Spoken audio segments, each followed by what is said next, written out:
Good morning guys. তো সকালবেলা ঘুম থেকে উঠেছিলাম না, 8:30 বেজে গেছিলো। তো তারপরে মা বললো যে কাপড়গুলো কয়েকটা পিছনে আছে, তুই কটা কেচে দে, আর আমার কোমরে ব্যথা করছে। তো সেজন্য মায়ের কোমর ব্যথার জন্য আমি এখানে কেচে দিচ্ছিলাম। তো মাকে বললো আমি শুধু কেচে দেবো, তুমি ধুয়ে দেবে। তো আমি এখানে কাপড়গুলো কেচেছিলাম আর মা ধুয়ে দিয়েছিল কাপড়গুলো। তারপর আমার কাকু কাকিমা ভাইরা সব এসেছে, তো সেই জন্য মুড়ি খাওয়া হবে ঠিক হলো। কিন্তু আমি ভাবলাম যে ঠিক আছে, বাড়িতে ধনেপাতা ছিল, তো ভাবলাম যে ধনেপাতা আর পেঁয়াজ এসব দিয়ে একটু পকোড়া করা হোক।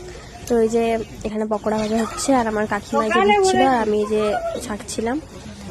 তো তারপরে একটু বেসন ছিল, তো তারপরে মা কয়েকটা টমেটো এনের মধ্যে দিয়েছে, দিয়ে এই যে টমেটোর পকোড়া করা হয়েছিল।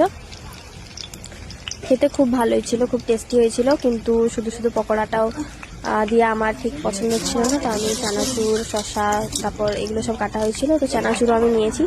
তো চানাচুর, শসা ঠিক আছে, আর পকোড়ি দিয়ে আজকে মুড়ি খেলাম। তারপরে বাবা হচ্ছে যে এই সানাটাকে কিনে এনেছে কিছুদিন আগেই, তো ওকে আজকে বের করে এই যে এখানে আমি একটু আদর করছিলাম। তো অনেকটা শান্ত, আমার কোলেই বসেছিল, কারণ ওকে নামানো হচ্ছিল, তাও কোথাও যাচ্ছিল না। তো ওকে আমি আদর করছিলাম।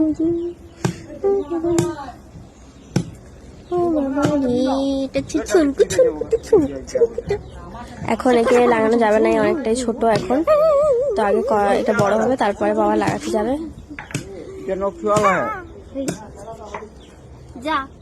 গাইস, আমরা এখন চালতা পারবো। এই যে দেখা যাক, আমার ভাই গেছে এই যে বাঁশ আনতে, দেখি পারে কিনা। নে পার, এটা হবে না মনে হয়। আর এই যে চালতা এখানে একটা, আর ওই যে ভাই একটা আনছে। তো এই যে আমাদের চালতা পাড়া, দুটো চালতা পেরেছি। আর এই যে এখানে আমার দিদা এসেছে। তো দিদা হচ্ছে এখানে নারকেল ছাড়াচ্ছিল, কারণ আজকে বিকেলে হবে, সন্ধ্যাবেলায় হবে, পিঠে করা হবে। তো সেজন্য নারকেল গাছে আমাদের নারকেল ছিলই, তো ওগুলো পেড়ে এই যে এখন ছাড়ানো হচ্ছে।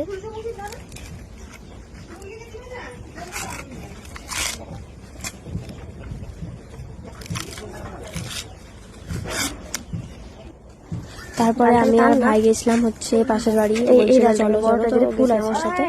তো ওই যে দেখো এই যে বাসক গাছ, তো ওই যে দেখো অনেক ফুল হয়েছে। তো আমি বললাম যে একটা ডাল টান, মানে মিষ্টি মিষ্টি লাগবে। তো ওই জন্য ওকে বললাম একটা ডাল নামা।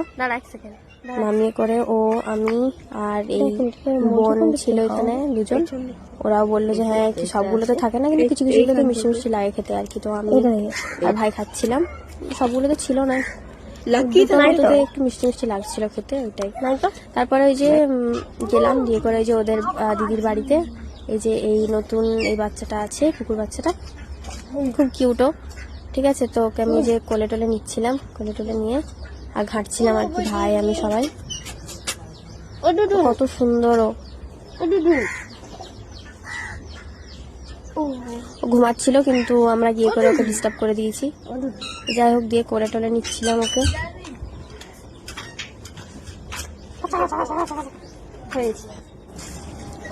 তারপরে একটু ওই যে ওকে খেলুক, ওর সাথে একটু খেললাম। তারপরে বাড়ি চলে এসেছিলাম আমি আর ভাই। বেশ কিউট দেখতে। তো যাই হোক, এটাই তোমাদের সাথে শেয়ার করলাম। তো এরপরে আবার তোমাদের সাথে দেখা হবে। সবাইকে টাটা, সবাই খুব ভালো থেকো।